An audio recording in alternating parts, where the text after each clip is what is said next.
Subscribe करें परिष्कार college YouTube channel को और साथ ही बेल आइकन पर क्लिक जरूर करें, जिससे हमारे सभी वीडियोस नोटिफिकेशन सबसे पहले आप तक पहुंचे।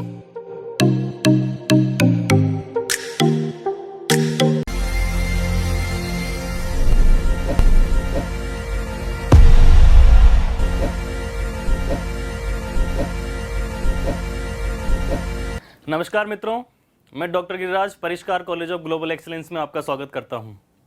आज हम शुरू करने जा रहे हैं बीकॉम सेकेंड ईयर के बिजनेस एडमिनिस्ट्रेशन सब्जेक्ट का दूसरा पेपर मैनेजमेंट। वैसे इस पेपर के संबंध में आप लोगों ने 11th 12th फर्स्ट ईयर सब में पढ़ा है, लेकिन इस बार ये 100 नंबर का पूरा पेपर आपके सिलेबस में है। इस पर हम आज चर्चा शुरू करने जा रहे हैं। ये इसका पहला लेक्चर है जो इस विषय में हम देने जा रहे हैं, इस पर चर्चा करने जा रहे हैं। शुरुआत करेंगे आज इस पर मैनेजमेंट का यानी प्रबंध का अर्थ क्या होता है, परिभाषा और अवधारणा, इन 3 बिंदुओं के बारे में आज हम चर्चा करेंगे। लेकिन उस चर्चा को शुरू करने से पहले आप एक छोटा सा काम कर लीजिए। अगर आपने परिष्कार वर्ल्ड चैनल को सब्सक्राइब नहीं किया तो इसको सब्सक्राइब कर लीजिए, और सब्सक्राइब करने के बाद में इस बेल आइकन को दबाना ना भूलें, ताकि आपको आने वाले वीडियोज़ लेक्चर्स का नोटिफिकेशन टाइम टू टाइम मिलता रहे। इसके अलावा दूसरा जो हमारा चैनल है परिष्कार कॉलेज, जो आपके एकेडमिक लेक्चर्स के लिए है, आपके लिए, आपके जूनियर साथियों के लिए, आपके सीनियर साथियों के लिए, उन सबको इसके बारे में बताइए और ज़्यादा से ज़्यादा सब्सक्रिप्शन इसका कीजिए, ज़्यादा लोगों को इससे जोड़िए और बेल आइकन दबाना ना भूलिए, ताकि जब भी आपको लेक्चर मिले तो उसका नोटिफिकेशन आपको सबसे पहले प्राप्त हो सके। चलिए, आपकी उत्सुकता को समझते हुए आगे बढ़ते हैं। हम शुरू करते हैं हमारा टॉपिक शुरू करने से पहले, जैसा मैंने आपसे पहले कहा कि मैनेजमेंट विषय का ये पहला लेक्चर है, और पहले लेक्चर में हम समझेंगे कि इसका पूरा सिलेबस क्या है, यानी इस पूरे 100 नंबर में क्या क्या कंटेंट्स हमें पढ़ने हैं, उसके बारे में हम एक बार संक्षिप्त चर्चा करेंगे। उसके बाद में हम आगे चर्चा करेंगे। देखिए, सबसे पहले जैसा आप सब जानते हैं 5 यूनिट में बटा हुआ सिलेबस है, और 5 यूनिट में से आपको 10 प्रश्न आते हैं एग्जाम में। उनमें से आपको 5 आपकी चॉइस से 5 क्वेश्चन करने होते हैं। प्रत्येक यूनिट से 1 प्रश्न करना होता है। उस प्रत्येक यूनिट में किस किस तरह सिलेबस डिवाइड किया गया है उसको हम देखते हैं। पहले यूनिट से शुरू करते हैं। देखिए, पहले यूनिट में है मैनेजमेंट से शुरू होता है, यानी प्रबंध के बारे में आपको क्या क्या जानकारी होनी चाहिए। ये आपसे अपेक्षा की गई यूनिवर्सिटी द्वारा कि आप पहले यूनिट में क्या क्या जानकारी रखें, क्या क्या चर्चा करेंगे, क्या क्या हम उस पर विस्तार से जानकारी प्राप्त करेंगे। सबसे पहले कंसेप्ट यानी अवधारणा, नेचर यानी प्रबंध के बारे में बात हो रही है कि प्रबंध का कंसेप्ट, नेचर, प्रिंसिपल्स यानी प्रबंध के सिद्धांत, जो आपने 12th क्लास में और 11th क्लास में काफ़ी पढ़े हैं। हेनरी फेयल को आप अच्छे से जानते हैं, उनके प्रबंध के सिद्धांत हैं। उसके अलावा काफ़ी सिद्धांत और भी हैं, उन पे हम दोबारा और विस्तार से यहाँ पर चर्चा करेंगे इस यूनिट में। इंपॉर्टेंस यानी मैनेजमेंट की इंपॉर्टेंस, प्रबंध की जो इंपॉर्टेंस है वो, एंड प्रोसेस, प्रक्रिया, स्कूल्स ऑफ मैनेजमेंट। देखिए, स्कूल्स में आप यहाँ कंफ्यूज हो सकते हैं। स्कूल्स का मतलब यहाँ विद्यालय नहीं है। स्कूल्स का मतलब है कि प्रबंध की कौन कौन सी विचारधाराएं चलती है। ये आपके लिए नया विषय है जो आपको 11th 12th में नहीं मिला होगा शायद। यहाँ हम इसके बारे में विस्तार चर्चा करेंगे इस पहले यूनिट में। थॉट्स, MBO यानी मैनेजमेंट बाय ऑब्जेक्टिव्स, उद्देश्यों के द्वारा प्रबंध जो होता है उसके बारे में चर्चा होगी। प्लानिंग अब दूसरा हिस्सा है। पहला हिस्सा मैनेजमेंट है, उसके बाद दूसरा हिस्सा इस यूनिट का है प्लानिंग है, यानी नियोजन के बारे में आपसे बात की जाएगी। नियोजन की इंपॉर्टेंस, प्रोसेस, कंपोनेंट्स यानी कंपोनेंट्स का मतलब कि उसके क्या क्या इंग्रेडिएंट्स होते हैं, क्या क्या उसके हिस्से होते हैं, क्या क्या उसके अंग होते हैं। डिसीजन मेकिंग प्रोसेस यानी निर्णय प्रक्रिया क्या होती है, और टाइप्स एंड टेक्निक्स यानी डिसीजन मेकिंग के टाइप्स कौन कौन से होते हैं, कौन कौन से तरीके होते हैं, कौन कौन सी टेक्निक्स होती है, कौन कौन से प्रकार होते हैं, इसके बारे में पहली यूनिट में चर्चा की जाएगी। आगे बढ़ते हैं, दूसरी यूनिट का सिलेबस देखते हैं। दूसरी यूनिट में आ गया है आपका ऑर्गेनाइजेशन। ये आपने बहुत विस्तार से पढ़ा है, 12th क्लास में भी था आपके ये। उसके बाद फर्स्ट ईयर में जब आपने एंटरप्रेन्योरशिप पढ़ा उसमें काफ़ी बात की गई थी ऑर्गेनाइजेशन के बारे में, ऑर्गेनाइजेशन डेवलपमेंट के बारे में। या फिर बात करते हैं हम लोग ऑर्गेनाइजेशन, क्योंकि जब मैनेजमेंट की बात हो रही तो ऑर्गेनाइजेशन की बात होना एक तरह से कंपलसरी है, क्योंकि बिना ऑर्गेनाइजेशन के मैनेजमेंट होता ही नहीं है। तो फिर पहले मैनेजमेंट की बात हो गई, अब वो लागू होता है ऑर्गेनाइजेशन पर। लेकिन ऑर्गेनाइजेशन डेवलपमेंट कैसे होता है, उसके गोल्स क्या होते हैं, स्ट्रक्चर क्या होता है, यानी कैसे बनता है, इंपॉर्टेंस यानी उसका महत्व क्या है, प्रोसेस एंड प्रिंसिपल्स यानी उसके सिद्धांत क्या है ऑर्गेनाइजेशन डेवलपमेंट करने के, और उसकी प्रोसेस क्या है, उसकी प्रक्रिया क्या है। थ्योरीज ऑफ ऑर्गेनाइजेशन यानी इसकी विचारधाराएं, इसकी अवधारणाएं क्या हैं। एनवायरमेंट एंड ऑर्गेनाइजेशन यानी वातावरण जैसा आप जानते हैं, आंतरिक वातावरण और बाह्य वातावरण का क्या प्रभाव होता है एक ऑर्गेनाइजेशन डेवलपमेंट पे, उसके स्ट्रक्चर पे, इस पे बात होगी। फॉर्मल एंड इनफॉर्मल ऑर्गेनाइजेशंस यानी औपचारिक और अनौपचारिक संगठन, इसके बारे में चर्चा करेंगे। कई बार क्या होता है कि हम लोग जैसे बैठे हैं साथ में, घर में परिवार में लोग बैठे हैं, तो वो तो अनौपचारिक संगठन है, उसके बारे में हमने तय नहीं किया कि किसकी जिम्मेदारी क्या है, किसके अधिकार क्या, दायित्व क्या है। तो जब अधिकार और दायित्व तय नहीं होते हैं या एक तरह से रिटर्न फॉर्मेट में नहीं होते हैं, तब वो अनौपचारिक संगठन होता है। और औपचारिक संगठन जिसको हम बिजनेस फॉर्मेट में बोलते हैं, वो हमेशा औपचारिक संगठन ही होते हैं।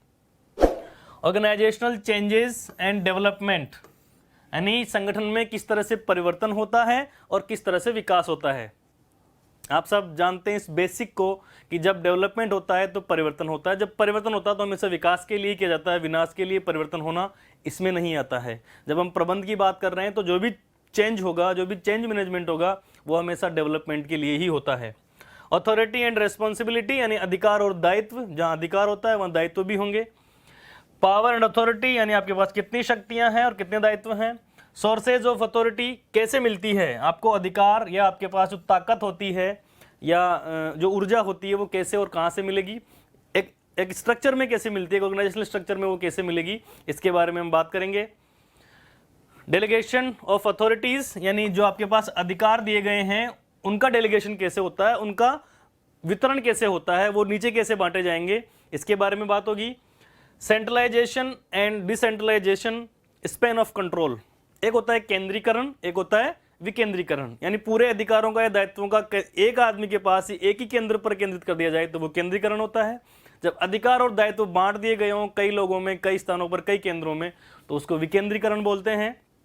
स्पैन ऑफ कंट्रोल, यानी जो नियंत्रण का विस्तार कैसे होता है, इसके बारे में भी हम दूसरी यूनिट में चर्चा करेंगे, यानी ये दूसरी यूनिट के सिलेबस का पार्ट है। चलिए आगे बढ़ते हैं तीसरी यूनिट पर। तीसरी यूनिट आ गई आपकी कम्युनिकेशन। कम्युनिकेशन, संचार कैसे होता है, जो मैं आपसे बात कर रहा हूं वो कम्युनिकेशन है। इस तरह से अब आप मेरे तक फीडबैक कैसे पहुंचाएंगे, ये एक कम्युनिकेशन का पार्ट है। आप मेरे पास कमेंट के थ्रू बात कर सकते हैं या जैसे भी आगे इससे संभव होगा वैसे बात करेंगे, लेकिन जब आप अपना फीडबैक पहुंचा पाएंगे कैसे भी, तब हमारा कम्युनिकेशन पूरा माना जाएगा। तो ये कम्युनिकेशन है। इस कम्युनिकेशन की सिग्निफिकेंस क्या है, इसकी विशेषताएं क्या है, चैनल्स कौन कौन से हैं। जिस चैनल की मैं बात कर रहा हूँ ये कम्युनिकेशन का एक चैनल है। जब हम आमने सामने बात करते हैं तब भी कम्युनिकेशन होता है, लेकिन कम्युनिकेशन का दूसरा चैनल है। जब आप मुझे रिटर्न फॉर्मेट में कुछ लिख के भेजो, कागज में बाई पोस्ट भेजो या बाई ईमेल भेजो, वो कम्युनिकेशन का अलग तरीका है। टाइप्स, यानी किस किस तरह से हो सकते हैं। प्रोसेस, प्रक्रिया क्या है, किस प्रक्रिया से आप मेरे से जुड़ पा रहे हैं, ये एक प्रोसेस है कम्युनिकेशन की। तो ये भी एक प्रक्रिया है, जैसे ये प्रक्रिया वैसे अलग प्रक्रियाएं होती है।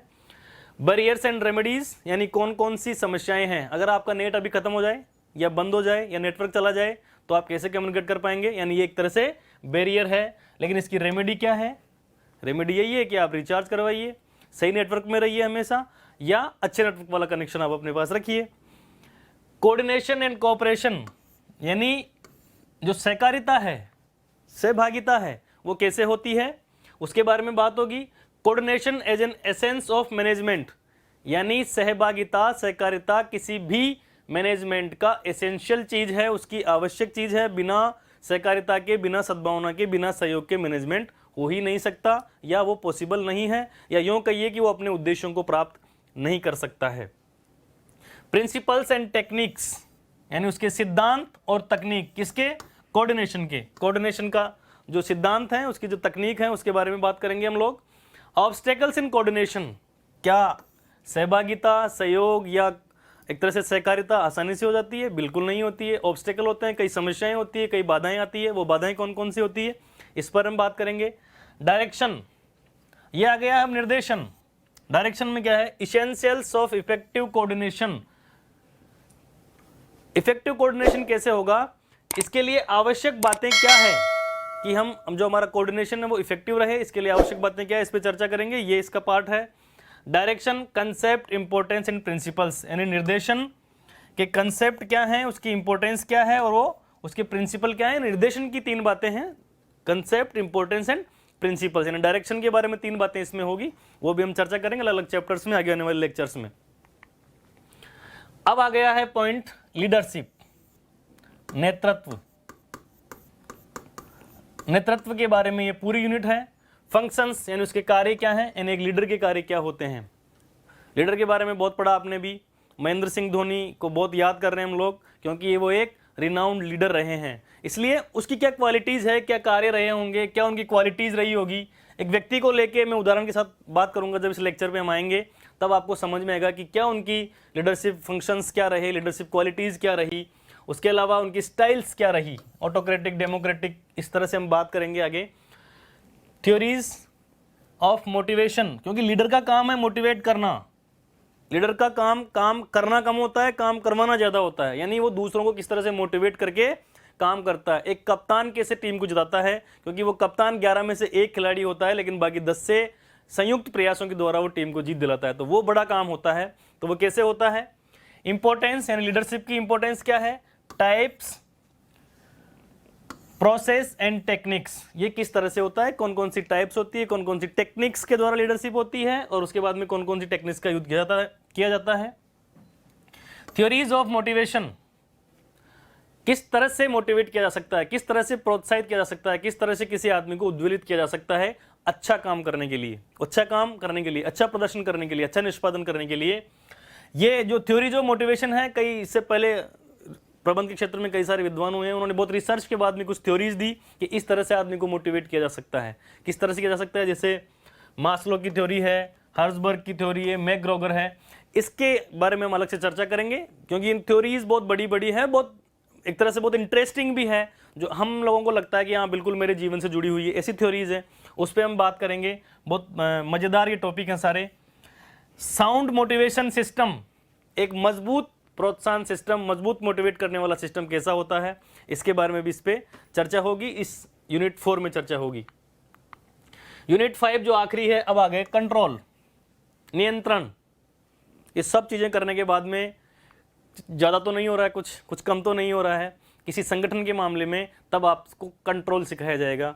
कंट्रोल सीखा कैसे जाता है, कंट्रोल में होता क्या है, उसके बारे में इस यूनिट में दिया गया है। उसकी प्रकृति कैसी होती है, उसकी प्रोसेस यानी नियंत्रण कैसे किया जाता है, कंट्रोल करने की techniques and essential of effective control, यानी नियंत्रण करने की तकनीक कौन कौन सी होगी, और उसके अलावा एसेंशियल्स ऑफ इफेक्टिव कंट्रोल, किसी नियंत्रण को प्रभावी करने के लिए कौन कौन सी आवश्यक बातें हैं, आवश्यक चीज़ें, आवश्यक साधन हैं, उसके बारे में इसमें चर्चा होगी।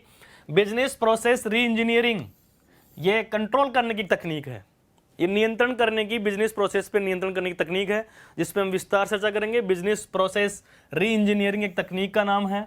TQM का मतलब होता है टोटल क्वालिटी मैनेजमेंट, ये भी नियंत्रण की एक तकनीक है।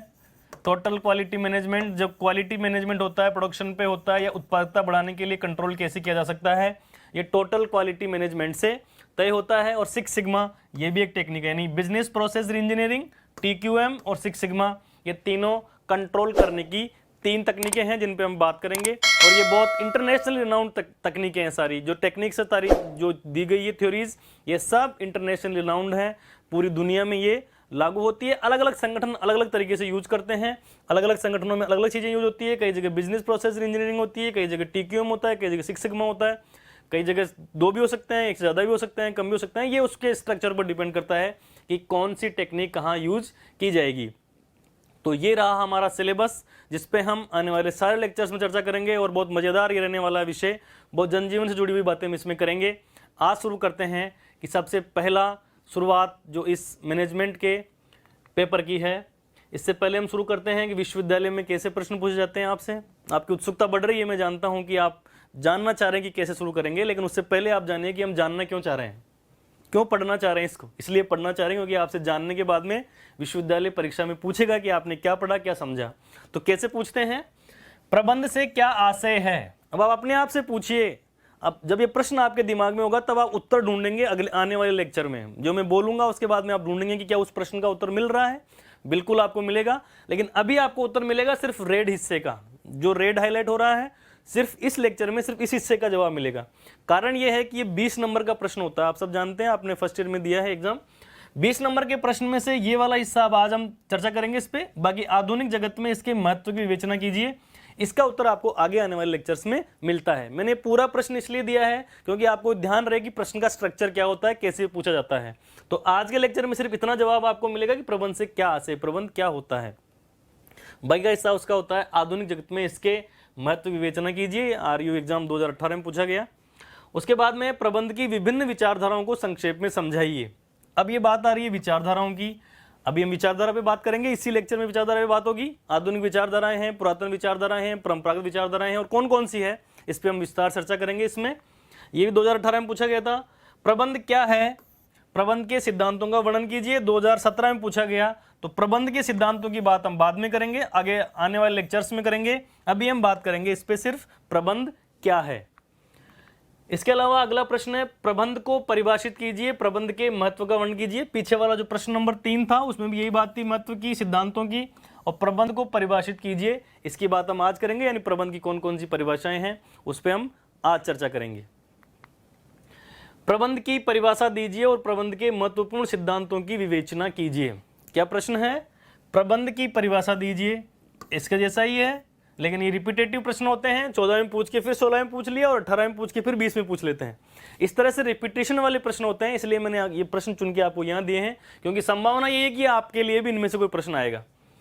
और प्रबंध के महत्वपूर्ण सिद्धांतों की विवेचना कीजिए। पीछे भी हमने प्रश्न देखा था, वहां भी सिद्धांत की बात हो रही थी, यहाँ भी सिद्धांत की बात हो रही है, लेकिन ये आगे आने वाले लेक्चर्स में आपको इस हिस्से का जवाब मिलेगा। तो ये 5 प्रश्न हैं जो महत्वपूर्ण हैं और लगातार पूछे जाते रहे। जैसे आपने देखा 14, 16, 17, 18, 19 लगातार वर्षों में प्रश्न पूछे जाते रहे हैं। अब हम शुरू करते हैं। जिस विषय पे हम बात करने वाले हैं वो है कि प्रबंध का आविर्भाव कैसे हुआ। प्रबंध का आविर्भाव या प्रबंध का जो जन्म है इस दुनिया में, वो तब से ही हो गया जब से एक व्यक्ति का जन्म इस दुनिया पे हुआ। इस दुनिया में जब मानव आया तब से उसने अपनी उन्नति के लिए, अपने विकास के लिए अपने स्तर पर हर संभव प्रयास किए हैं। आप अपने विकास के लिए करते हैं, मैं अपने विकास के लिए करता हूँ, लेकिन ये व्यक्तिगत प्रयास जब आगे बढ़ते हैं, जब आविर्भाव मनुष्य का हुआ इस दुनिया में, तब से प्रबंधन का आविर्भाव शुरू हो गया था। व्यक्ति ने पहले अपनी उन्नति के प्रयास किए, अपने विकास के प्रयास किए, व्यक्तिगत स्तर पे करते रहे, लेकिन जैसे जैसे समय गुजरा वैसे वैसे व्यक्तियों की संख्या बढ़ती गई। जब व्यक्तियों की संख्या बढ़ी, परिवार हुआ, उसके बाद समाज का निर्माण हुआ, तो लोगों को बढ़ते बढ़ते कार्य बढ़ते गए, कार्यों की तकनीकें जटिल होती गई, संभावनाएं और उसके बाद में जो लक्ष्य हैं, जो उद्देश्य हैं, वो बड़े होते गए।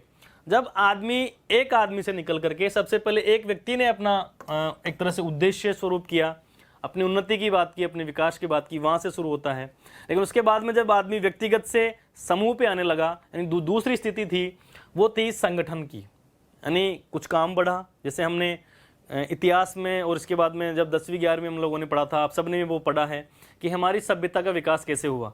तो सभ्यता का विकास पहले व्यक्तिगत स्तर से शुरू होने के बाद में डेवलपमेंट की ओर बढ़ा। आदमी ने जंगलों में रहने से लेकर के वो बस्तियों में आने लगा, बस्तियों में आने लगा तो समूह में रहने लगा, समूह में रहने लगा तो कार्य बढ़ने लगे। जब कार्य बढ़ते हैं, व्यक्ति समूह में कार्य करने लगा, तब प्रबंध की आवश्यकता ज़्यादा पड़ने लगी। देखिए, यानी पहले व्यक्ति था, जब व्यक्ति संगठन में, समूह में कार्य करने लगा तो वह संगठन के कुछ स्वरूप सामने आने लगे। कुछ अनौपचारिक थे, साथ साथ खेत में काम करने लगे, कोई औपचारिक संगठन की स्थापना नहीं हुई। लेकिन समूह में जब कार्य करने लगते हैं तो संगठन अनौपचारिक हो जाता है, किसी समूह में कार्य कर रहे हैं तो, और समूह जब औपचारिक होता है तो संगठन का स्वरूप में हो जाता है। तो जो दूसरा स्वरूप हुआ, यानी व्यक्ति से जब आदमी ज़्यादा हुए, एक साथ एक व्यक्ति काम करने के बजाय समूह में कार्य करने लगे, तो उन समूह में लोगों को मैनेज करने के लिए, लोगों की संभावनाएं, जो विकास की संभावनाएं उसको मूर्त रूप देने के लिए जब आवश्यकता महसूस हुई, जिस कार्य की आवश्यकता महसूस हुई, वो कार्य प्रबंध कहलाता है। तो जब संगठन स्वरूप में आया तब प्रबंध आगे बढ़ा, और जब प्रबंध होने लगा, देखिए ऐसा लगता है कि ये लोग मैनेज नहीं हैं, लेकिन यहाँ ऐसा लगता है इस फोटो में कि लोग मैनेज्ड हैं, यानी एक तरह से लोगों को अरेंज किया गया है। मैनेजमेंट अंग्रेजी में आप सब पढ़ते हैं, मैनेजमेंट। इसको समझने के लिए 2 टुकड़े कर दीजिए इसकी, मैन प्लस अरेंजमेंट, यानी सही व्यक्ति को सही जगह पे आप लगा दीजिए, वो मैनेजमेंट है। तो यहाँ ऐसा लग रहा है कि सही व्यक्ति को सही जगह पे लगाया गया है, यानी संगठन जब बन गया है, समूह में जब लोग कार्य कर रहे हैं, और उस समय अगर प्रबंध हो जाए, उस समय अगर प्रबंध सही हो जाए तो फिर विकास होता है। क्या होता है? विकास। यानी जब समूह में लोग रहते हैं, और आजकल किसी को बताने की, समझाने की जरूरत नहीं है कि हम सब लोग सामाजिक प्राणी हैं, हम सब लोग समूह में रहते हैं। यानी अगर आप घर पे भी रहते हैं, वहाँ पे 4 लोग, 6 लोग, 8 लोग हैं, तो वो समूह तो है ही सही, तो वहाँ मैनेजमेंट होना जरूरी है, फैमिली मैनेजमेंट होना जरूरी है। फिर हम समाज में रहते हैं, उसके बाद में यानी एक तरह से सोसाइटी का मैनेजमेंट होना जरूरी है। फिर हम बात करते हैं हमारे शहर की, कॉलोनी की, वहाँ मैनेजमेंट होना जरूरी है। उसके बाद में स्टेट्स, नेशन, वर्ल्ड, पूरा, तो पूरी कम्युनिटी की जब बात आ जाती है तब वहाँ भी मैनेजमेंट की आवश्यकता होती है, वहाँ भी प्रबंधन की आवश्यकता होती है। तो जब प्रबंधन होता है तब डेवलपमेंट होता है। यानी समूह जब कार्य कर रहे हैं, जब व्यक्ति समूह में रहता है तब उसमें प्रबंधन होना चाहिए। जब प्रबंध होता है तो विकास होता है। अब विकास होता है, पूरी दुनिया में विकास की बातें होती है। आजकल आप बहुत सुन रहे हैं कि हमारी अर्थव्यवस्था धीमी हो गई है, किसी देश की अर्थव्यवस्था तेज हो गई है, बेरोजगारी बढ़ रही है, ये हो रहा है, वो हो रहा है। ये सब क्या है? ये सब विकास के पैरामीटर हैं। विकास की जब बात होती है तो किसी पैरामीटर पे बात की जाती है। तो विकास कहाँ नहीं हो रहा है और विकास क्यों नहीं हो रहा है, उसका जवाब ये है, विकासशील राष्ट्र न्यून विकसित नहीं है, हम विकासशील देश हैं, हमारा विकास पूरा नहीं हुआ है। क्यों नहीं हुआ है? क्योंकि विकासशील राष्ट्र न्यून विकसित नहीं है, अपितु अप्रबंधित होते हैं। अतः प्रबंध ही समृद्धि का मार्ग है। किसी विकासशील देश को विकसित बनाना तो क्या करना होगा? सबसे ज़्यादा आपको प्रबंधन पे ध्यान देना होगा। किसके प्रबंधन पे? संसाधनों के प्रबंधन पे। देश के पास जो संसाधन हैं उनका मैनेजमेंट सही होना चाहिए। बात चल रही है बहुत बेरोजगारी की, इसका मतलब कि आपके देश में मानव संसाधन का सही मैनेजमेंट नहीं है, उनका प्रबंधन सही नहीं है। इतने संसाधन होने के बावजूद वो उपयोग में क्यों नहीं आ रहे हैं? क्यों वो आइडल हैं? क्यों वो बेरोजगार हैं? अगर मान लीजिए ऐसा प्रबंधन हो, ऐसा मैनेजमेंट हो कि जितने आपके पास मानव संसाधन देश में हैं वो सब कार्य में लग जाएं, तो ये मान लीजिए कि भी बेरोजगारी खत्म हो जाएगी। जब बेरोजगारी खत्म होगी तो उत्पादन बढ़ेगा, कहीं तो काम करेंगे, और कहीं भी काम होगा तो फिर विकास होगा। जिसकी बात यहाँ पे हो रही है कि प्रबंध ही समृद्धि का मार्ग है। अब जो मैं बात कर रहा था उदाहरण देखिए, वो मानव संसाधन प्रबंध है। हमारे यहाँ पे बहुत नेचुरल रिसोर्सेज हैं, बहुत सारी नदियाँ हैं। हम सोच रहे हैं कि बारिश कुछ हो जाए, कुछ अच्छी हो जाए। यहाँ पानी नहीं है, और जहाँ पानी है वहाँ बहुत ज़्यादा है। आप लोग बहुत अखबारों में पढ़ रहे होंगे, बहुत सुन रहे होंगे कि बिहार में बाढ़ आ गई, असम में बाढ़ आ गई। वहाँ पानी ज़्यादा है, वो मिसमैनेजमेंट है, इसलिए वहाँ तबाही मचा रहा है। यहाँ पानी है नहीं, उसका मैनेजमेंट नहीं है, इसलिए बह के निकल रहा है, काम में नहीं आ रहा है। तो दोनों जगह मिसमैनेजमेंट है। तो बात यह है कि न्यून विकसित इसलिए नहीं है, बल्कि अप्रबंधित, यानी उसके संसाधन प्रबंधित नहीं होते किसी देश के, तब वो अल्प विकसित होता है। देखिए, अब किसी देश की समृद्धि का मार्ग कैसे निकलेगा, कहाँ कहाँ उसको मैनेजमेंट करना है। हालांकि बहुत लंबा और विस्तृत क्षेत्र होता है मैनेजमेंट का। हर चीज से, मानव की जिंदगी से जुड़े हुए हर कार्य से, हर छोटे से कार्य में मैनेजमेंट होता है। लेकिन फिर भी एक देश के रूप में क्या होता है, सामाजिक प्रबंधन होना चाहिए। अभी तो जो समय चल रहा है कोरोना का, उसमें सबसे ज्यादा आवश्यकता है इसकी कि कम्युनिटी मैनेजमेंट कैसे हो। ये कम्युनिटी है, क्या ये मैनेज लग रही है आपको इस फोटो में देख के? बिल्कुल नहीं है। न ये लोग लाइन में लगे हुए हैं, न ये इकट्ठे हो रहे हैं, न इनका लीडरशिप है, कुछ पता नहीं है। यानी भगदड़ मचती है तो लोग ऐसे मरते हैं, क्योंकि ये कुप्रबंधित है। तो पहली आवश्यकता क्या है किसी देश की समृद्धि के लिए? कि सामाजिक प्रबंधन होना चाहिए। दूसरा क्या है? Technical management. ये प्रबंधन का दूसरा महत्वपूर्ण हिस्सा है किसी देश की समृद्धि के लिए, किसी अर्थव्यवस्था की समृद्धि के लिए, कि वहां पे तकनीकी प्रबंधन सही होना चाहिए, टेक्निकल मैनेजमेंट सही होना चाहिए। जहां जिस तकनीक की आवश्यकता है उस तकनीक का प्रयोग किया जाना चाहिए, लेकिन पहले तय होना चाहिए कौन सी तकनीक की आवश्यकता है।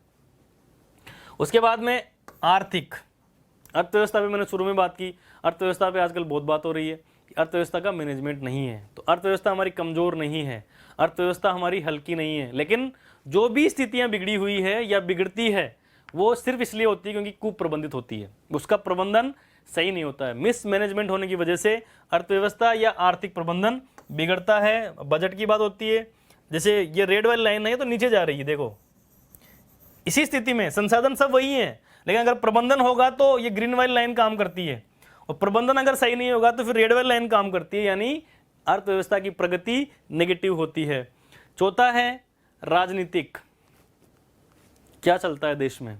हमें भी लगता है कई बार कि क्या हो रहा है। इसका मतलब जो कुछ ठीक नहीं हो रहा है वो सब मिसमैनेज्ड है, इसका मतलब वो मैनेज्ड नहीं है।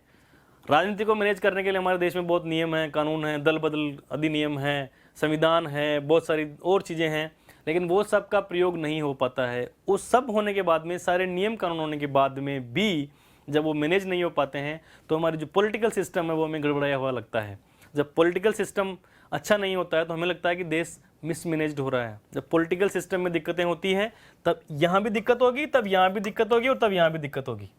इसलिए चारों चीज़ें बहुत आवश्यक है किसी देश की समृद्धि के लिए। जो अप्रबंधन की बात हो रही है, जो कुप्रबंधन की बात हो रही है, अगर ये सब ठीक हो जाए तो वो प्रबंधित हो जाएगा देश, और प्रबंधित होने के बाद में उसका विकास निश्चित रूप से होगा। तो इससे आपको समझ आया होगा कि एक व्यक्ति के जीवन में, एक व्यक्ति के व्यक्तिगत जीवन में, उसके सामाजिक जीवन में, और एक राष्ट्र के रूप में प्रबंधन का कितना महत्वपूर्ण रोल होता है। ये हम बात कर रहे थे तो समझने के लिए कि प्रबंधन क्या होता है। अब हम बात करते हैं प्रबंध की परिभाषाओं की, यानी इसको लिखा कैसे जाएगा। अभी तो हम समझ रहे थे सिर्फ, लेकिन इस सारी प्रबंधन को लोगों ने कैसे समझा है, कैसे अनुभव किया है। हम लोग तो आज पढ़ रहे हैं, मैं कुछ आपके पहले से पढ़ रहा हूँ, आप आज पढ़ रहे हैं, लेकिन हमारे पहले से बहुत लोगों ने इसको पढ़ा है, बहुत लोगों ने इस पर रिसर्च किया है। लेकिन फिर भी क्योंकि प्रबंधन, मैंने जैसा आपसे पहले कहा कि व्यक्ति के जीवन के हर एंगल से जुड़ा हुआ प्रबंधन है। व्यक्ति जब अकेला होता है तो उसका अलग मैनेजमेंट होता है, उसकी लाइफ मैनेजमेंट अलग होता है। उसकी शादी हो जाएगी तो उसकी मैरिड लाइफ मैनेजमेंट अलग होता है। उसका फैमिली जब बन जाएगी तो फिर फैमिली मैनेजमेंट अलग होता है। उसकी पर्सनल लाइफ मैनेजमेंट अलग होता है, उसका प्रोफेशनल लाइफ मैनेजमेंट अलग होता है। तो जो प्रबंधन है जीवन के हर कार्य में, हर पहलू में जुड़ा हुआ है। आप अपने कॉलेज जाते हैं या अपने स्कूल जब जाते थे आप, तो उसका भी टाइम मैनेजमेंट था आपके पास में। कितने बजे स्कूल बस आएगी, कितने बजे बस मिलती है, कितने बजे क्लास शुरू होती है, कितने बजे खत्म होती है, कैसे आना है, कैसे जाना है, ये सब मैनेजमेंट है। तो जीवन के छोटे छोटे काम से लेकर के बड़े से बड़े काम से जुड़ा हुआ है प्रबंधन। इसलिए क्योंकि जीवन इतना बड़ा है, विस्तार इतना बड़ा है, मानव की भावनाएं अलग अलग होती है, मानव की जो उद्देश्य होते हैं जीवन के वो अलग अलग होते हैं, सोचने का तरीका सबका अलग अलग होता है, सबका जो सामाजिक परिवेश है वो अलग अलग होता है। इतना सब होने के बाद में जब इतना डाइवर्सिफाइड पूरा मानव है, क्योंकि प्रबंधन है ही मानव आधारित प्रक्रिया, तो फिर एक परिभाषा में इसको बांधा नहीं जा सकता है। क्योंकि इतना डाइवर्सिफिकेशन होने के बाद में एक परिभाषा अगर होगी तो वही 5-7 पेज की हो जाएगी। इसलिए इससे अच्छा कुछ लोगों ने क्या किया, अपने अपने नज़रिए से इसको देखा, जैसा लोगों ने महसूस किया वैसा उन्होंने लिखा। उस पर हम चर्चा करते हैं। जॉर्ज आर टेरी की परिभाषा बहुत सारगर्भित है, बहुत अच्छा इन्होंने लिखा है, जिस विधा में हम चर्चा कर रहे हैं उसी के आधार पे है। जॉर्ज आर टेरी ने लिखा, प्रबंध हमारी अर्थव्यवस्था, हम बहुत बात कर रहे थे अर्थव्यवस्था की, और मूल रूप से जो हम प्रबंधन पढ़ रहे हैं, जिस व्यवस्था के अंतर्गत पढ़ रहे हैं और जिस उद्देश्य से हमें पढ़ाया जा रहा है, ये मान लीजिए कि वो अर्थव्यवस्था पर ही आधारित है पूरा। सामाजिक प्रबंधन की बात ज़्यादा नहीं करेंगे, हम समझने के लिए सिर्फ कर रहे हैं। लेकिन जो पूरा सिलेबस जो बनाया गया है, या आपसे उम्मीद जो की जा रही है वो ये है कि अर्थव्यवस्था से संबंधित चीज़ें आप सीखें। प्रबंध हमारी अर्थव्यवस्था की प्रगति का निर्धारक। मैंने आपसे कहा वो 4 चीज़ें प्रबंध हो जाएगी तो अर्थव्यवस्था का निर्धारण हो जाएगा, उसकी प्रगति निर्धारित होगी, नेगेटिव होगी या पॉजिटिव होगी, ये डिपेंड करता है प्रबंधन कैसे होता है उन 4 चीज़ों का। शिक्षितों का नियोक्ता, हम बात कर चुके हैं बेरोजगारी की, यानी शिक्षितों का नियोक्ता कैसे होगा, अगर आपने ढंग से मैनेज कर लिया तो बेरोजगारी खत्म हो जाएगी। संसाधनों का संयोजक, जो नेचुरल रिसोर्सेज हैं या और बहुत सारे रिसोर्सेज हैं, उन सारे संसाधनों का संयोजक, उनको कैसे यूज करना है, कहाँ कितना यूज करना है। कारगर सरकार का पथ प्रदर्शक कौन होगा, प्रबंधन। कारगर सरकार का पथ प्रदर्शक होगा प्रबंधन। ये तो पथ प्रदर्शन अपने आप ही हो रहा है ना, अगर प्रगति का निर्धारक हो गया, शिक्षितों का नियुक्ता हो गया, संसाधनों का संयोजन हो गया, तो अपने आप ही प्रगति है, अपने आप ही सरकार सफल होएगी, कारगर सरकार बन जाएगी, सफल बन जाएगी, कार्य करने वाली बन जाएगी।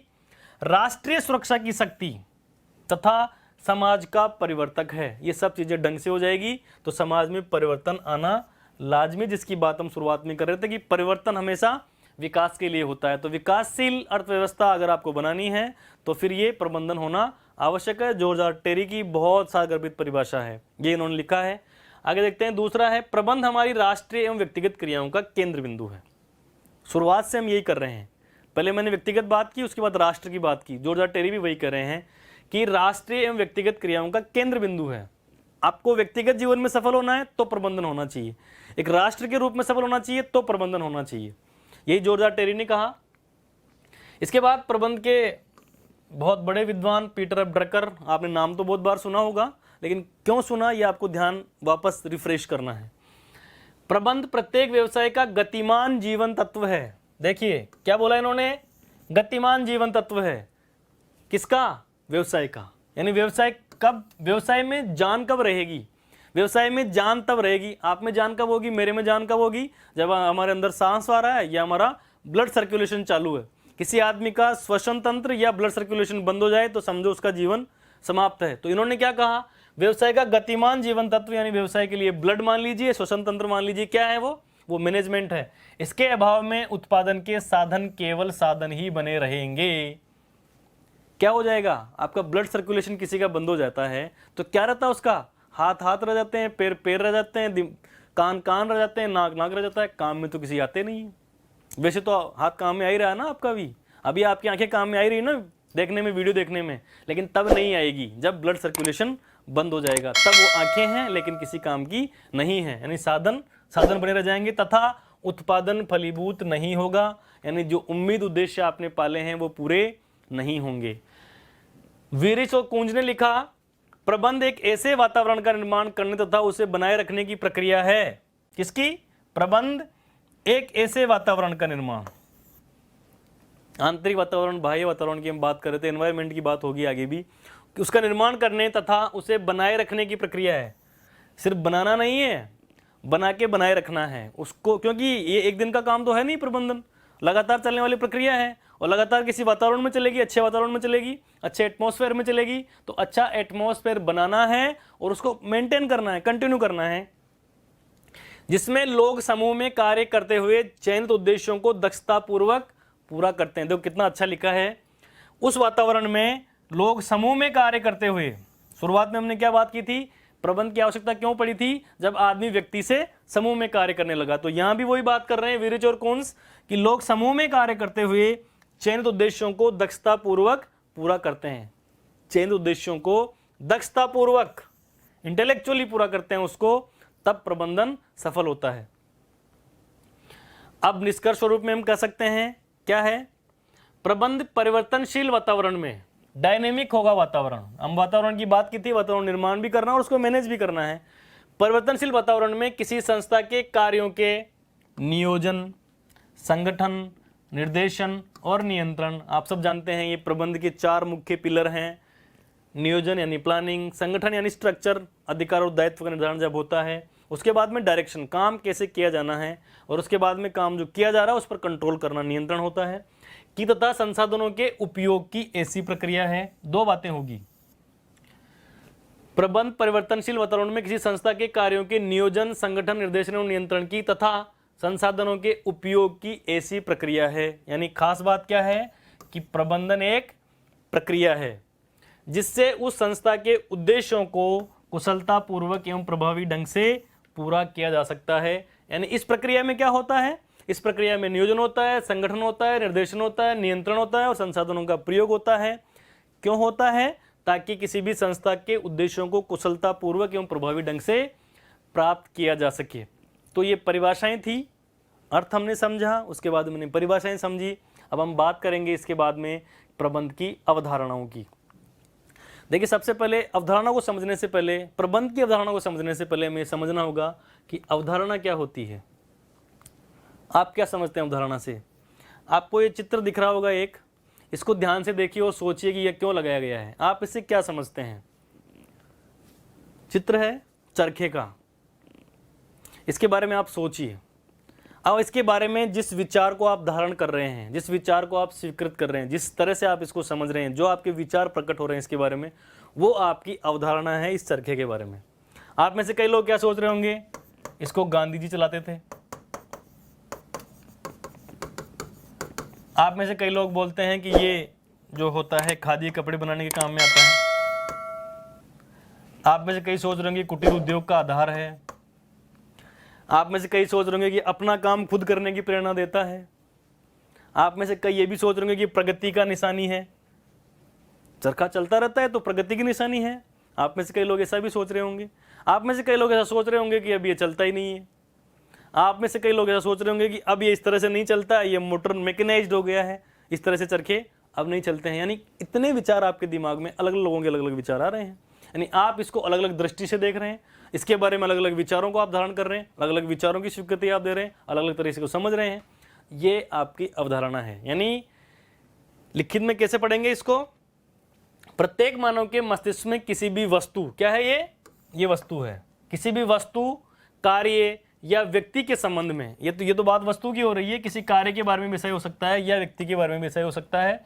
तो कार्य होगा मैनेजमेंट, ये कार्य है, प्रक्रिया है, या व्यक्ति के संबंध में कुछ विचार, आपके दिमाग में विचार आया इसके बारे में, इसी की बात हो रही है।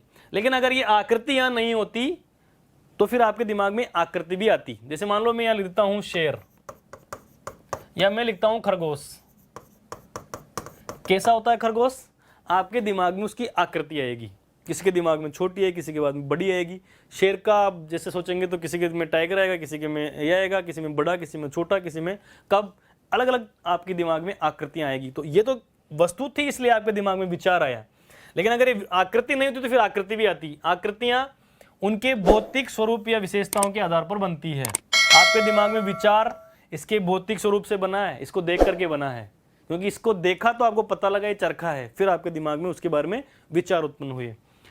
ये अवधारणा है जो स्वरूप के आधार पर बनती है, इसके स्वरूप के आधार पर अवधारणा बन रही है। क्योंकि चरखा चलता हुआ दिख रहा है, इस पर सूत दिख रहा है, तो ये चीजें हैं। तो कैसे जोड़ के पढ़ेंगे इसको? अब प्रत्येक मानव के मस्तिष्क में किसी भी वस्तु, कार्य या व्यक्ति के संबंध में कुछ विचार या आकृतियां उनके भौतिक स्वरूप या विशेषताओं के आधार पर बनती है। ये अवधारणा है जो स्वरूप के आधार पर बनती है। यानी अवधारणा क्या है? किसी भी वस्तु के बारे में, किसी भी निराकार चीज के बारे में कैसा निराकार विचार है जो किसी उदाहरणों द्वारा प्रूव किया जाता है। फिर आपको जब दिखाया जाता है तब ये चीज प्रूव होती है कि जो आप सोच रहे हैं वो ऐसा है या नहीं है। ऐसा ही प्रबंध के साथ हुआ, क्योंकि प्रबंध एक कार्य है, एक मैनेजमेंट एक कार्य है। जैसा आप लोगों ने अवधारणा बनाई चरखे के बारे में, ऐसे ही लोगों ने प्रबंध के बारे में सोचा है। बहुत लोगों ने सोचा। अभी आपको मैं बोलूँ कि आप सोचिए प्रबंध क्या होता है, तो आप भी कुछ सोचेंगे, आपके बहुत अलग अलग विचार आएंगे, बहुत अवधारणाएं आप बना लेंगे। ऐसे ही कुछ विद्वानों ने बहुत अलग अलग तरीके से अवधारणाएं बनाई।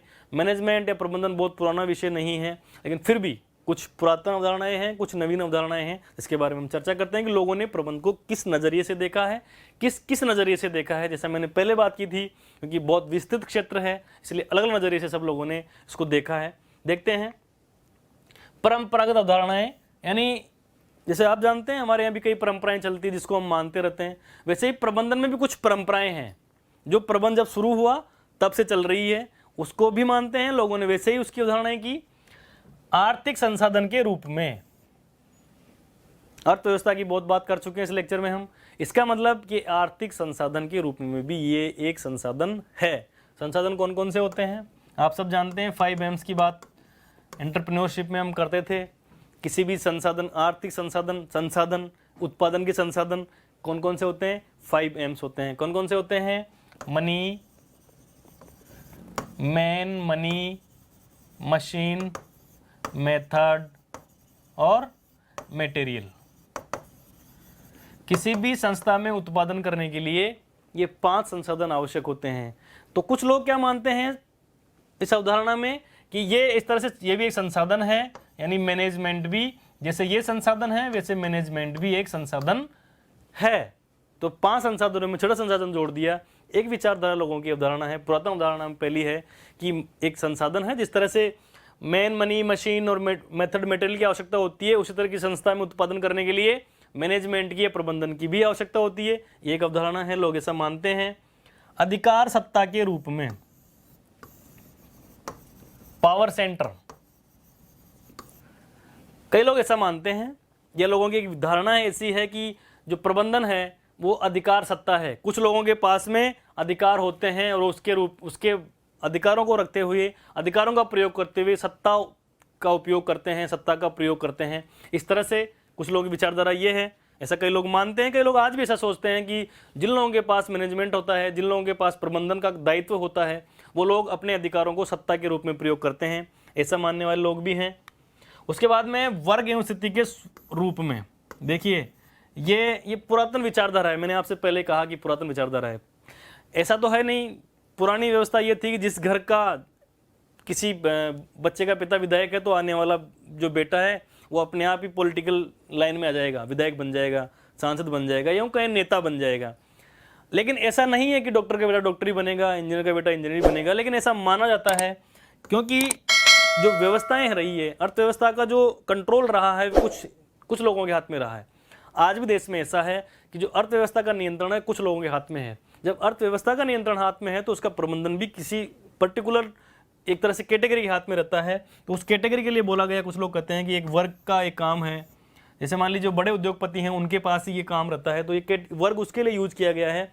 जो जिस कैटेगरी के लोग, जिस एक तरह से क्लास के लोग इसका मैनेजमेंट करते हैं उसके लिए यूज किया गया है। और स्थिति, जब लोग किसी फैमिली से आएंगे, किसी फैमिली बैकग्राउंड से आएंगे, उसके आधार पर ही वो तय कर पाएंगे। उसके आधार से ये तय होता है कि कौन लोग मैनेजमेंट करेंगे, कौन नहीं करेंगे। लेकिन क्योंकि ये पुरातन विचारधारा है, आजकल ऐसा नहीं होता है। ज्ञान से, कौशल से मेहनत से, प्रयास से आप में से भी कोई भी इस स्थान पर जा सकता है, यानी मैनेजमेंट की पोस्ट पर जा सकता है। ये पुरातन विचारधारा रही है, लेकिन आजकल हर आदमी सक्षम है, ज्ञान, विज्ञान, कौशल के द्वारा वो किसी भी पद को प्राप्त कर सकता है। उसके बाद में आगे आता है प्रक्रिया के रूप में, प्रोसेस के रूप में। देखिए प्रक्रिया क्या होती है। प्रक्रिया, जैसे हमने बात की थी पहले कि एक संसाधन होते हैं, उस संसाधनों के बाद में प्रबंधन आएगा, फिर उद्देश्य पूरे होते हैं। प्रक्रिया कैसे होगी? सबसे पहले जैसे उन संसाधनों की हम बात करेंगे, मैन, मनी, मशीन, मेथड और मटेरियल। ये 5 संसाधनों की हम बात करेंगे। ये 5 संसाधन किसी चीज़ में डालेंगे, किसी चीज़ में प्रयोग करेंगे, यूज़ करेंगे और उसको प्रोसेस करेंगे। उस प्रोसेस को बोलते हैं मैनेजमेंट। ये 5 संसाधन आपके पास हैं, उनको ढंग से मैनेज कर लिया गया है, यानी एक तरह से उस मैनेजमेंट प्रोसेस से उसको गुजारा गया है, तब आपके लक्ष्य प्राप्त होते हैं। आपके जो टारगेट हैं वो प्राप्त होते हैं, किसी संस्था के टारगेट प्राप्त होते हैं। किसी संस्था के टारगेट क्या होंगे? प्रोडक्शन हो सकता है, कोई वस्तु बनेगी, कोई गुड्स बनेगी, या कोई सर्विसेज हो सकती है, या कोई विचार भी निकल सकता है इससे। इस तरह से गुड्स, सर्विसेज, आइडियाज़ कुछ भी निकल सकते हैं एक प्रोसेस के बाद में, लेकिन ये सब चीज़ें पहले मैनेज होनी चाहिए। ये सब संसाधन होने से नहीं होगा, ये संसाधन होने से यहाँ नहीं पहुँचेंगे, सीधा इस प्रोसेस से पहुँचेंगे। उस प्रोसेस को बोलते हैं मैनेजमेंट। ये एक अवधारणा है, ये पुरातन अवधारणाओं में से एक है कि ये एक प्रोसेस है। ये बिल्कुल लागू होता है कि इस प्रोसेस से गुजरना होता है, तब जाके लक्ष्य की ओर बढ़ते हैं। जीवन निर्वाह की शैली, जैसा हम सब जानते हैं कि मानव ही मानव का प्रबंधन करता है, मानवीय प्रक्रिया है प्रबंधन।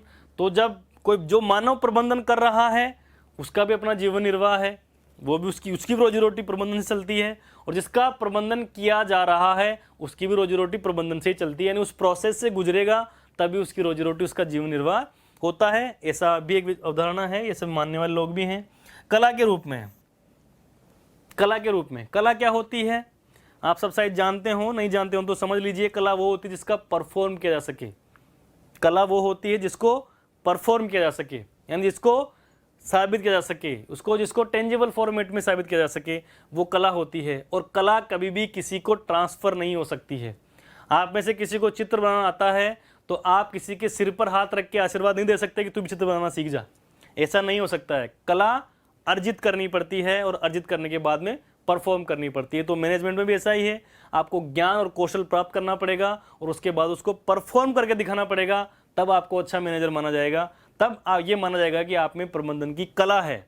तो ये भी एक विचारधारा है।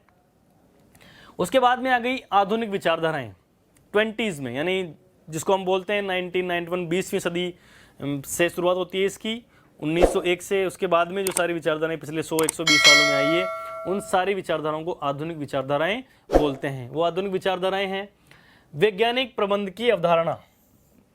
वैज्ञानिक प्रबंध का नाम आते हैं, आपके दिमाग में एक नाम आया होगा, F.W. Taylor, Frederick Winslow Taylor.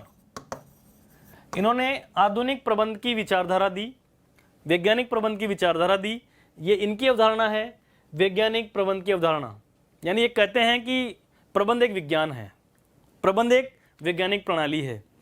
वैज्ञानिक प्रणाली होने का आधार इन्होंने बताया कि हर कार्य को करने का एक सबसे सर्वोत्तम तरीका होता है।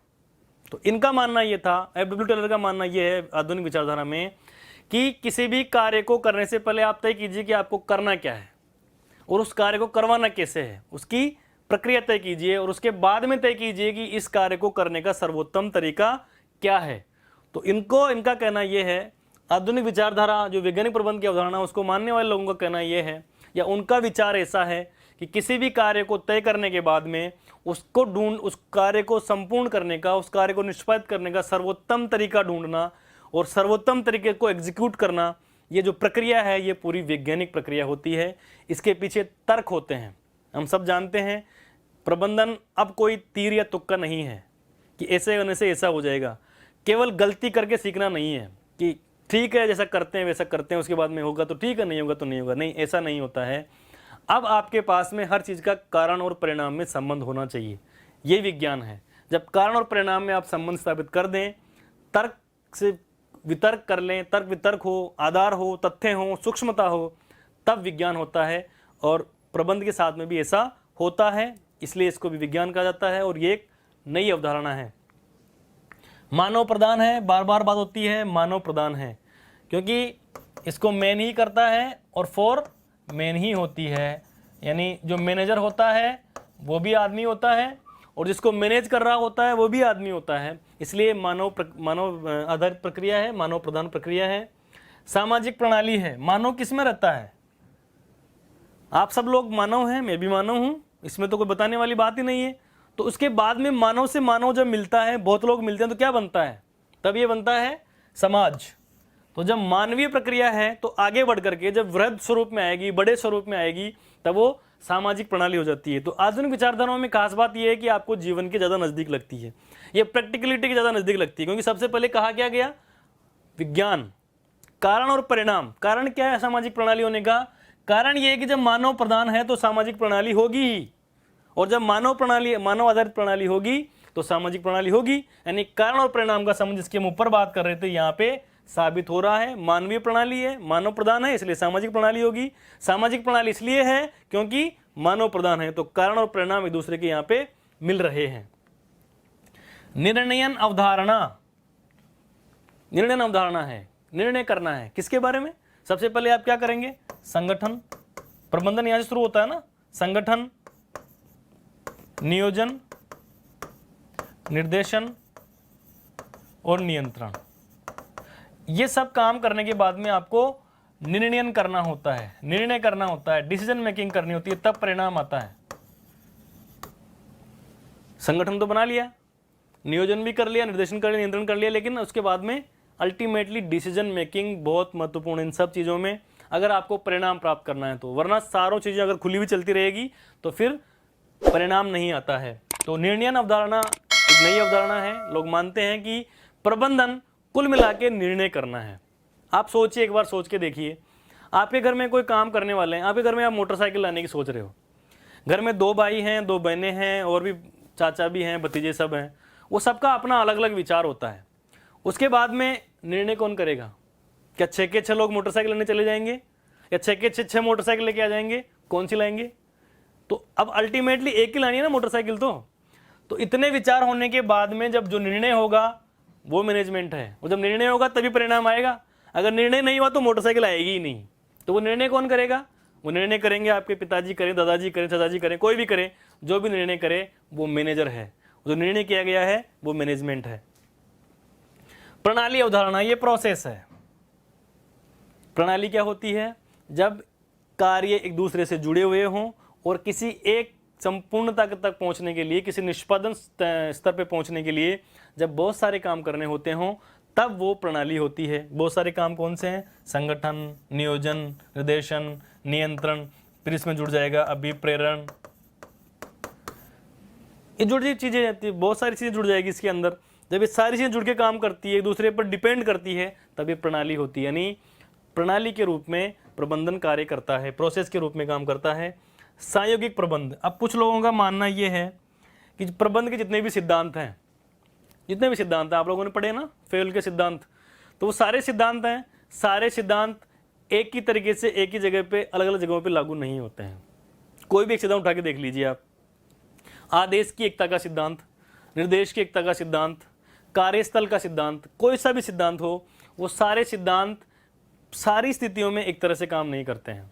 तो लोगों ने क्या कहा कि संयोगिक है प्रबंध, जहां जैसा हो जाता है वो प्रबंध है। जिस स्थिति से जैसे निकल गए आप, जैसे आपने मैनेज कर लिया, वही मैनेजमेंट है।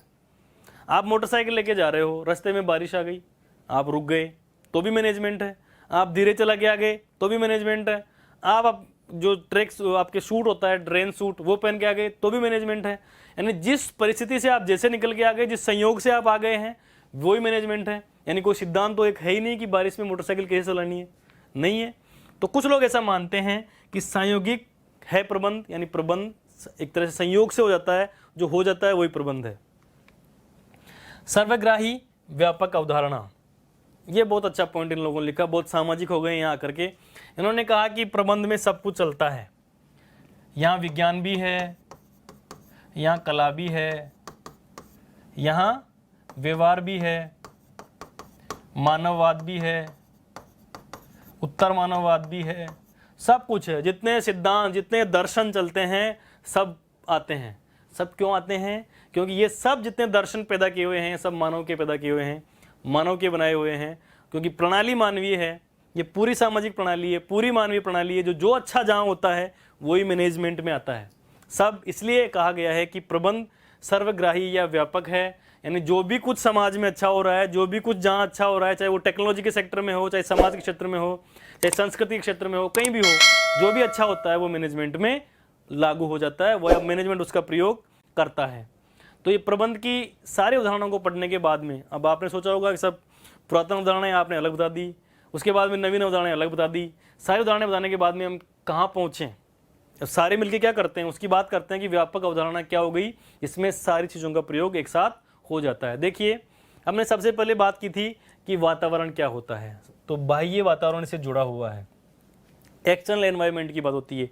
एक्सटर्नल एनवायरनमेंट सबसे पहले शुरुआत करता है। मैनेजमेंट शुरू होने से पहले क्या होता है? मैनेजमेंट शुरू होने से पहले होता है उद्देश्य तय होंगे, संसाधन जुटाए जाएंगे। संसाधन की बात हम कर चुके हैं, 5 M's की बात हमने की।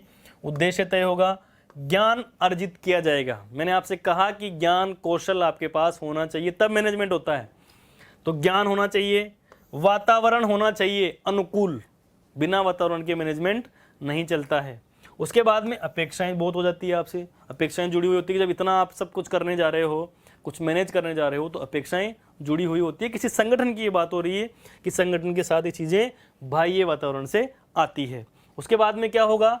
अब जुड़ेगा मानवीय कौशल। अब आगे बढ़ रहे हैं हमने बात की थी प्रोसेस की, शुरुआती स्थितियाँ ये होती है, उसके बाद हम प्रोसेस की ओर आगे बढ़ रहे हैं। सबसे पहले उसमें मानवीय कौशल जुड़ेगा और उसके बाद में विज्ञान और तकनीक जुड़ेगी। मानवीय कौशल से, अकेले मानवीय कौशल से काम नहीं चलेगा। मानव में वो कौशल होना चाहिए कि विज्ञान और तकनीक का प्रयोग कैसे करेगा। आपको हवाई जहाज चलाने के लिए बुलाया गया है, तो सिर्फ इसलिए नहीं कि आप नहा धो के अच्छे हो तैयार होकर चले जाएं तो हवाई जहाज चला लेंगे। हवाई जहाज चलाएंगे कब? जब आपको विज्ञान और तकनीक का प्रयोग करना आता हो। तो वो जो आपका उद्देश्य है हवाई जहाज उड़ाना चलाना, वो कब पूरा होगा? जब आप में मानवीय कौशल भी हो और आप में विज्ञान और तकनीक का प्रयोग करने की व्यवस्था भी हो, आपके अंदर वो कौशल भी हो। तो उसके बाद मानवीय कौशल के साथ में विज्ञान तकनीक का प्रयोग होगा।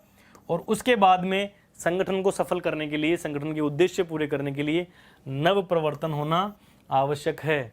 आपको याद आ रहा होगा नव प्रवर्तन शब्द, जब एंटरप्रेन्योरशिप में फर्स्ट ईयर में आपने खूब पढ़ा है, इसको उद्यमिता में खूब पढ़ा है।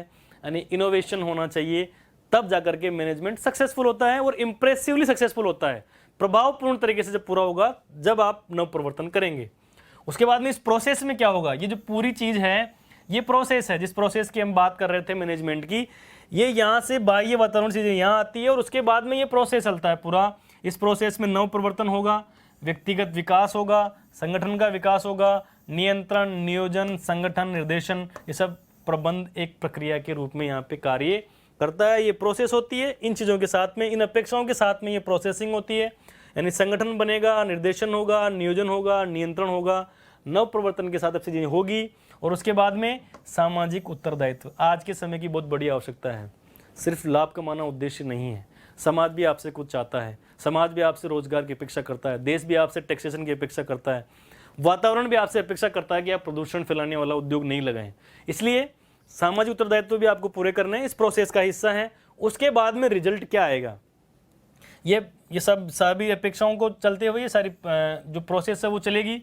इससे क्या होगा? अगर ये प्रोसेस आपकी इफेक्टिव रही, किसी भी संगठन में ये प्रोसेस इफेक्टिव रही, तो उत्पादकता बढ़ेगी, यानी प्रोडक्टिविटी बढ़ेगी। दिए हुए समय में, दिए हुए संसाधनों के साथ में ज़्यादा उत्पादन होगा, लेकिन क्वालिटी से समझौता नहीं होगा। अगर उत्पादन बढ़ाने के चक्कर में क्वालिटी कमजोर हो गई तो उत्पादकता नहीं बढ़ती है। उत्पादकता तब बढ़ती है जब दिए हुए समय में, दिए हुए संसाधनों के साथ में आपके नंबर ऑफ प्रोडक्शन बढ़े, सेवाओं का स्तर बढ़े, लेकिन क्वालिटी कमजोर नहीं होनी चाहिए। लाभदायकता बिल्कुल एक संगठन के स्तर पे, एक व्यवसायिक संगठन के स्तर पे लाभदायकता होनी चाहिए, इसमें कोई दो राय नहीं है। लेकिन दूसरी शर्त सामाजिक उत्तरदायित्व भी है, वो भी साथ में चलना चाहिए। लाभदायकता मिलेगी, उसके बाद में लक्ष्य की पूर्ति होगी और सामाजिक अपेक्षाओं की पूर्ति होगी। समाज ने जो अपेक्षा आपसे की थी उन अपेक्षाओं की पूर्ति होगी अगर ये प्रोसेस ढंग से चली तो। वातावरण से समायोजन, देखिए आंतरिक वातावरण होता है संगठन का और बाहरी वातावरण होता है। आंतरिक और बाहरी वातावरण में समायोजन होगा जब आप इस प्रोसेस को, पूरी प्रोसेस को ढंग से पूरा करेंगे। आंतरिक में सब चीज़ें शामिल है। नियोजन आंतरिक से होता है, संगठन आंतरिक होता है, नियंत्रण आंतरिक, निर्देशन आंतरिक और नव प्रवर्तन आंतरिक, व्यक्तित्व विकास आंतरिक और संगठन आंतरिक। लेकिन इसके अलावा जो चीज़ें होती है वो बाहर की होती है। जब चीज़ें, अब इसमें से क्या होगा, इसमें से जो चीज़ें पूरी हो गई है उसका फीडबैक आएगा फिर आपके पास। जैसे जैसे चीज़ें बदलेगी वैसे वैसे आपकी अपेक्षाएं पूरी होती जाएगी, वैसे वैसे बदलता जाएगा। इसलिए प्रोसेस आगे की, क्योंकि ये प्रोसेस यहाँ से आकर के दोबारा चालू होगी, तो दोबारा चालू कैसे होगी, किस स्तर पर होगी, किस अपेक्षाओं के साथ होगी, वो आपके परिणाम तय करेंगे। ये परिणामों से तय होगा कि आपके बाद की वातावरण की परिस्थितियाँ क्या होगी और आपसे अपेक्षाएँ कैसी होगी। तो ये पूरा जो हमने पढ़ा, अवधारणाएं जो सारी पढ़ी, उन अवधारणाओं का एक तरह से ये जिस्ट है कि ये कैसे काम करती है या कैसे इनको समझा जा सकता है या कैसे ये उठाई गई है, कैसे ये एक स्ट्रक्चर में, एक संगठन में कैसे काम करती है। तो ये आपको समझ में आया होगा अच्छी तरह से, उम्मीद है। अब आप सारे सवालों का जवाब दे पाएंगे जिन सवालों की चर्चा हमने शुरुआत में की थी। अब देखते हैं उन सवालों को, कौन कौन से प्रश्न थे वो। ये प्रश्न थे, प्रबंध से क्या आशय है। प्रबंध से आशय में क्या लिखना होता है आपको? प्रबंध से आशय में आपको लिखना होता है कि प्रबंध का अर्थ और परिभाषाएं आप लिख दीजिए। उसके बारे में एक दो महत्व आपको पता है तो वो लिख दीजिए। 5 नंबर का हिस्सा होता है ये। इस तरह का प्रश्न 5+15 आता है या ज़्यादा से ज़्यादा 4+16 होता है, यानी जो दूसरा हिस्सा इसका ये बड़ा होता है, पहला हिस्सा छोटा होता है। दूसरा प्रश्न था, प्रबंध की विभिन्न विचारधाराओं की संक्षेप में विवेचना कीजिए। इसकी हम बात कर चुके हैं, प्रबंध की विचारधाराओं की। इसके बाद में प्रबंध क्या है, यही बात है। अर्थ और परिभाषा आपको लिखनी है इसमें, जिसपे हम बात कर चुके हैं। तो इस प्रश्न का जवाब भी आपको मिल गया। प्रबंध को परिभाषित कीजिए। प्रबंध की 3-4 परिभाषाओं पे हमने बात की, उसके निष्कर्ष पे बात की। जॉर्ज आर टेरी की बहुत शानदार परिभाषा है, उसको आप याद रखिए, वो लिखिए। प्रबंध को परिभाषा आपको देनी है यहाँ पे, तो परिभाषा आपको देनी है तो अर्थ भी आप लिख दीजिए इसमें, और उसके बाद में परिभाषाएं आप नाम से लिखिए। जब आप किसी का नाम नहीं लिख रहे हैं तो फिर निष्कर्ष लिखिए। विद्वानों के नाम याद रखिए और नाम के साथ में उन्हीं की परिभाषा लिखिए, तब आपको इंप्रेसिवली जवाब आपका माना जाएगा। इंप्रेसिव जवाब आपका तब होगा और आपको अच्छे नंबर मिलेंगे। प्रबंध की परिभाषा दीजिए। ये प्रश्न भी वैसा ही है, इसके साथ में दूसरा प्रश्न है वो महत्वपूर्ण सिद्धांतों की बात है। तो इस हिस्से का जवाब अगले लेक्चर में आपको मिलेगा, अगले या उसके अगले जब भी इसका क्रम आएगा उसमें मिलेगा। लेकिन अभी आपका जो प्रश्न था वो ये पूरा हुआ, इसका उत्तर आपको इसमें मिल गया है। तो मुझे लगता है आज की चर्चा के बाद में जो प्रश्न, जिन प्रश्नों से हमने शुरुआत की थी, उन प्रश्नों के आपको जवाब मिल गए होंगे। आपको एक बार में समझ में नहीं आता, वीडियो को दोबारा देखिए, 3 बार देखिए, 4 बार देखिए और कोशिश कीजिए मेरे संपर्क में आएँ आप, जिस तरह से भी हो सकता है, और ताकि हम जो भी समस्याएं आपको हो रही है उनके बारे में हम चर्चा कर पाएंगे। जल्दी हम ऑनलाइन दूसरे तरीके से, कम्युनिकेशन की दूसरे टेक्निक से हम आपसे जुड़ेंगे। लेकिन उससे पहले आप ये काम कर लीजिए, परिष्कार वर्ल्ड चैनल को आपने सब्सक्राइब नहीं किया है तो आप कर लीजिए, और उसको बेल बटन को उसको प्रेस करना मत भूलिए। बेल बटन प्रेस कर लीजिए ताकि आपको नोटिफिकेशन कंपटीशन वीडियोस के और लाइव नोटिफिकेशन जो होते हैं वो आपको मिलते रहें। और उसके बाद में दूसरा चैनल जो आप सब जानते हैं, आपके अपने कॉलेज का, परिष्कार कॉलेज के नाम से जो चैनल है, उसको सब्सक्राइब कीजिए। और सब्सक्राइब करने के बाद में नोटिफिकेशन प्राप्त करने के लिए बेल आइकन दबाना ना भूलें। और इसके अलावा आपको ज़्यादा से ज़्यादा मित्रों तक, परिवारजनों तक, अपने जानकारों तक इन चैनल्स को शेयर करना है और ज़्यादा से ज़्यादा लोगों को इससे जोड़ना है। व्यस्त रहिए, मस्त रहिए, पढ़ाई में लगे रहिए। जल्दी मिलते हैं एक नए लेक्चर के साथ, नए विषय के साथ में। तब तक के लिए नमस्कार।